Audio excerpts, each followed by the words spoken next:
Moraes condenou. Bolsonaro caiu. E agora os Estados Unidos prometem reagir. O que parecia ser apenas uma disputa interna brasileira começa a se transformar em um conflito internacional. E o nome que está no centro dessa tempestade é um só: Alexandre de Moraes. Será que o ministro do Supremo calculou errado ao desafiar não apenas metade do Brasil, mas agora também a maior potência do planeta? Nos últimos dias, um anúncio de peso caiu como uma bomba na política brasileira. Marco Rubio, secretário de Estado do governo Trump, afirmou publicamente que os Estados Unidos irão responder nos próximos dias à condenação de Bolsonaro. E não é qualquer resposta. Não se trata de mera retórica diplomática. Rubio falou em medidas concretas, duras, e que atingirão o Brasil diretamente. Estamos falando de sobretaxa de 50% em produtos brasileiros. Estamos falando de vistos de autoridades brasileiras sendo cancelados. E, ainda mais grave, de sanções já aplicadas contra Alexandre de Moraes, por meio da chamada Lei Magnitsky, a mesma que os Estados Unidos usam para punir ditadores, oligarcas e corruptos pelo mundo afora. Perceba a gravidade. Um ministro do Supremo Tribunal Federal brasileiro sendo colocado no mesmo patamar de figuras internacionais acusadas de abuso de poder e perseguição política. Isso é histórico. Isso é inédito. E aqui entra o ponto que a mídia tradicional tenta esconder. O que dizem por aí? Que Bolsonaro foi condenado por tentativa de golpe, organização criminosa e outros crimes descritos de forma ampla e genérica. Que Moraes apenas cumpriu seu papel institucional. Mas vamos à realidade. A condenação de Bolsonaro, a 27 anos de prisão, é o desfecho de uma perseguição política orquestrada dentro do próprio Supremo. Não estamos falando de um julgamento técnico. Estamos falando de um julgamento político. Enquanto a imprensa progressista bate palmas para Moraes, os Estados Unidos já enxergaram o que está acontecendo: uma deterioração acelerada do Estado de Direito no Brasil. Rubio não poupou palavras. Disse que juízes ativistas brasileiros extrapolaram suas funções e, pasmem, chegaram ao ponto de tentar punir cidadãos americanos por postagens feitas em solo americano. É isso mesmo. O ativismo de Moraes ultrapassou fronteiras. Não ficou apenas dentro do Brasil. Foi além. E agora começa a gerar resposta.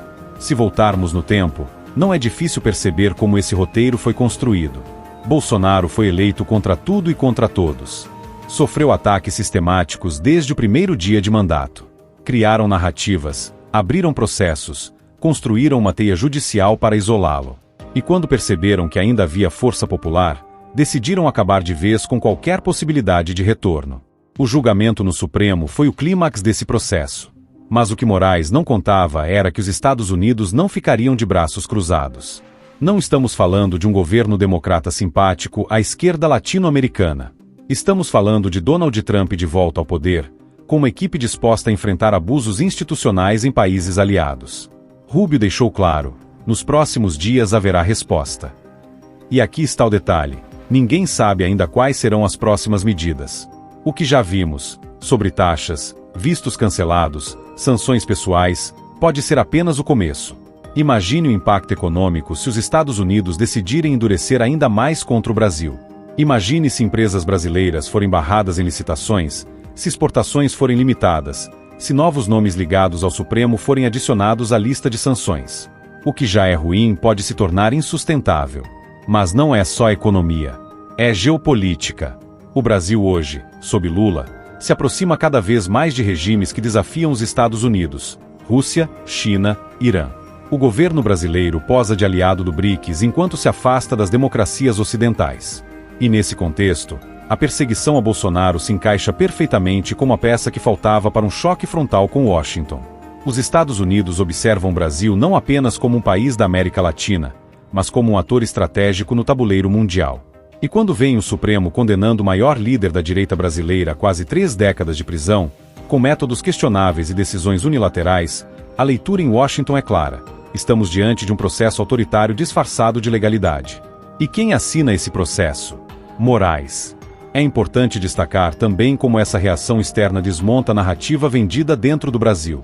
Enquanto jornalistas progressistas dizem que Bolsonaro foi punido exemplarmente, a visão internacional é a oposta: a de que houve perseguição, a de que não houve devido processo, a de que um tribunal politizado decidiu silenciar o maior opositor do governo.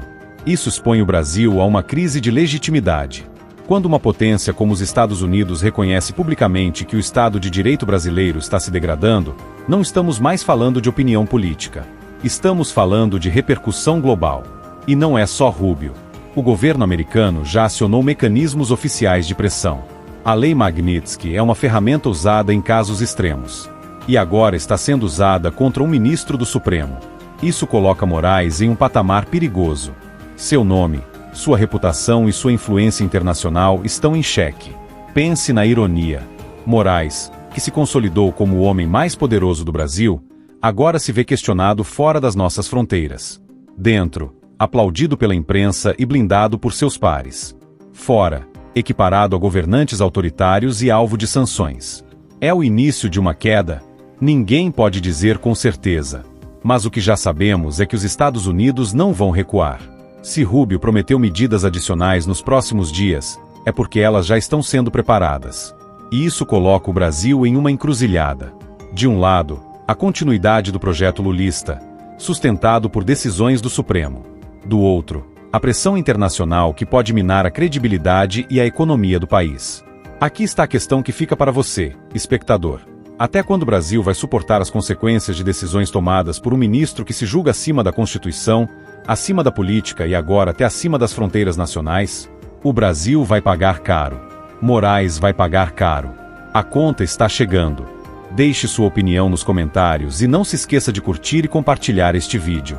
Se você é do tipo que gosta de estar sempre por dentro do que realmente acontece na política do Brasil e do mundo, sem filtro, sem rodeio, já se inscreve aqui no canal, ativa o sininho e fica com a gente, porque aqui a verdade tem vez e voz.